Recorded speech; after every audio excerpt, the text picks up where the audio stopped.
you start to unpack people's complaints about where they work, and again, this is from huge companies to being a taxi driver, if you peel away all of it, what you find that has caused the problem is so-and-so did not listen to me. So-and-so did not apologize to me. So-and-so did not notice that I was there, and so-and-so did not thank me for what I did. That's it. This is called relationships.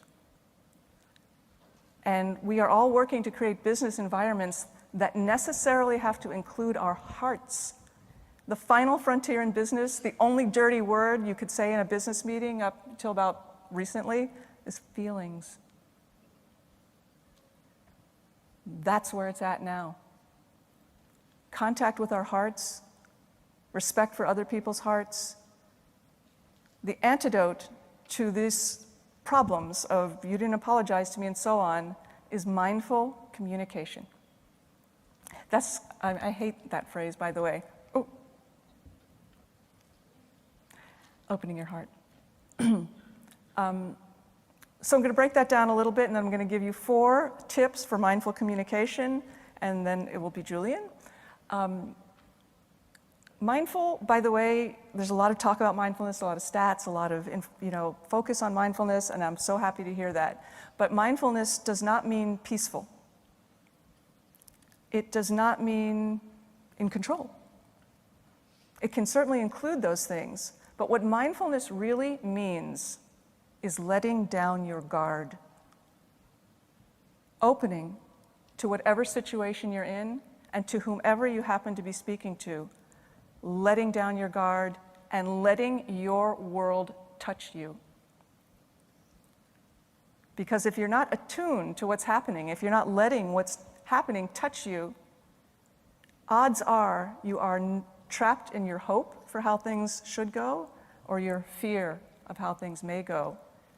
And that is not mindful. Mindful is putting all your chips on red. Mindful is saying whatever happens, I'm going to show up for it, and if I feel if I am happy, I'm going to be completely happy, completely confused, and completely brilliant person that I am in every moment. So I just want to dispel any thought that mindfulness means peaceful.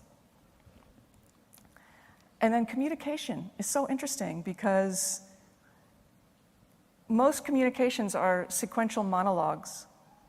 I make my talk, you make your talk, and so on, but the space between us, a third thing enters every communication, that is us.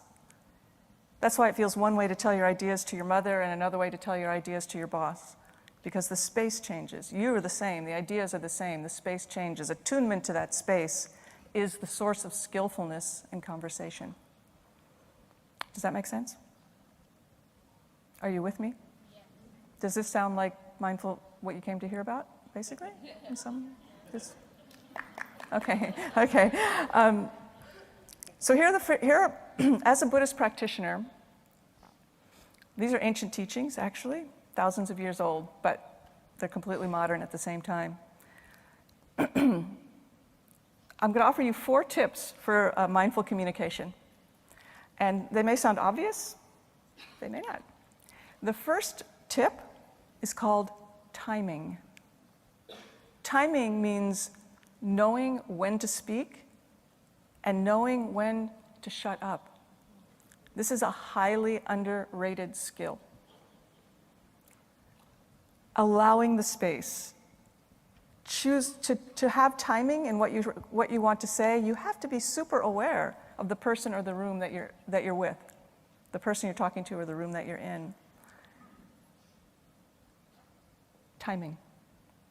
That's pretty obvious. The second one is called listening. And that may sound very cliche, but I used to have a boyfriend a long time ago named Mark Kreiser, who identified the Kreiser syndrome, which was when you use the time that I am talking to think of what you are going to say next. And that is what most of us are doing in conversation. Listening means dropping that completely and literally giving yourself to the person that you are talking to, giving them your full attention, not holding back. That's actually quite scary. Listening is very brave, okay? My favorite definition of listening is to cease thinking what your thoughts and to start thinking my thoughts. Because that's what you have to do to listen. The third is crazy. It's called agendalessness. We all have an agenda when we're having a business communication. But in order to have that communication be genuine, you have to drop your agenda. The way to drop your agenda is to be curious. I'm speeding up a little bit because I only have a few more minutes.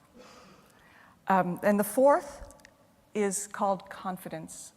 We all know when we're listening to someone who is confident. And to have confidence is very simple. It doesn't mean you have to believe in yourself. It doesn't mean you have to think you are the best. It doesn't mean you have to be certain of what you know. Here is the way, guaranteed, to generate confidence. Are you ready? Place your attention on maximizing the other person's position. That is a position of power. Often when we're in business, we feel powerless, especially when we're trying to sell something or trying to get someone to buy something from us. We're asking for something, and that can feel powerless because we're waiting for the yes or the no. But when you seek to maximize the other person's position, to thinking about them, give them what they need, you suddenly take the seat of power in whatever communication you're in. So between these things, timing, listening, agendalessness, and confidence, you will rouse this quality, the single quality that will get people to listen to you. And in our world, getting heard is getting everything. And it is called genuineness.